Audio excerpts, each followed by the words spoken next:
একটি ভিডিওতে আপনাদের সবাই স্বাগতম। আর ভিডিওতে একটি লাইক দিয়ে চ্যানেলটি সাবস্ক্রাইব করুন। কমেন্টে জানিয়ে দিন আপনি কোন দেশ থেকে আমাদের এই ভিডিওটি দেখছেন। আজকের কুসুম নাটকের পর্বটা শুরু থেকেই ভীষণ ভারী আর আবেগঘন।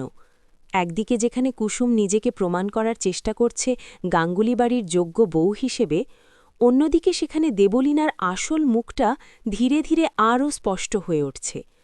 কুসুম যখন বলে, আমি ছোট সাহেবের স্ত্রীরূপেই সব দায়িত্ব পালন করেছি, এই কথাটার মধ্যেই বোঝা যায় সে শুধু কর্তব্য পালন করেনি, সে সত্যিই এই সংসারকে নিজের করে নিতে চেয়েছে।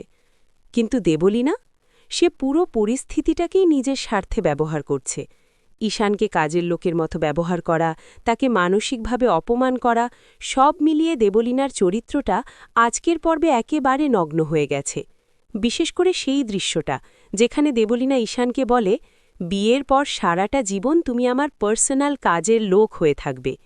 এই ডায়লগটা শুধু অপমান নয়, এটা একেবারে মানসিক অত্যাচার। আর ঠিক তখনই কুসুমের প্রতিবাদটা ভীষণ শক্তিশালী। সে শুধু দেবলীনার অন্যায়ের বিরুদ্ধে দাঁড়ায় না, সে পরিষ্কার করে বলে দেয়, গরিব হওয়া অপরাধ নয়, আর ভালোবাসা নিয়ে আসা উপহারকে অপমান করা মানে মানুষকেই অপমান করা।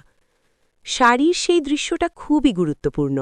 একটা শাড়ি শুধু শাড়ি নয়, ওটা সম্মান, ভালোবাসা আর বিশ্বাসের প্রতীক।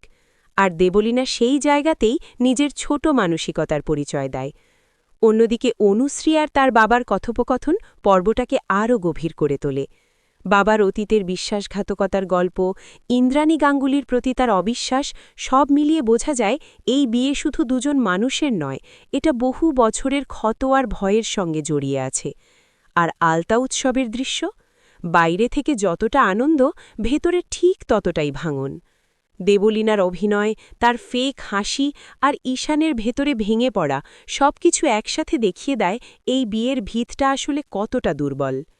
সবচেয়ে যেটা কষ্ট দেয় ঈশানের সেই লাইন, আমি হেরে গেছি। এই কথার মধ্যে শুধু প্রেমের হার নয়, একজন মানুষের অসহায় আত্মসমর্পণ লুকিয়ে আছে। কিন্তু কুসুম এখানেই থেমে নেই। সে এখনও বিশ্বাস করে সত্য একদিন সামনে আসবেই, দেবলীনার মুখোশ খুলবেই।